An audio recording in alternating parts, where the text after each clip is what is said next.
Primer dia de barema a l'Uixeré, el dia 12 d'agost, evidentment en Macabeu, la barema més prematura de la història del celler. Per què hem començat tan aviat?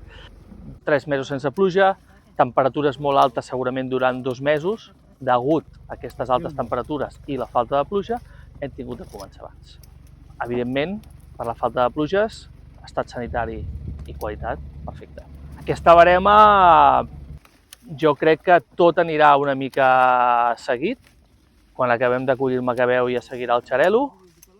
Veníem d'un cicle de 3-4 anys molt secs, on la planta ha patit molt, i potser ara entrem en un cicle que hi ha una mica més d'aigua, però aquestes temperatures tan extremes fa que tot, evidentment, apunti una mica que, no sé, si la solució hagi de ser el rec o hagi de ser alguna altra cosa, però sí, apunta que tindrem d'estudiar la manera. Les nostres jornades laborals comencen ben d'hora, a les 7, que és quan tenim una mica de llum, i així els collidors poden començar, i així per acabar al migdia a una hora raonable. I així la jornada potser no sigui tan dura arrel d'aquestes calors.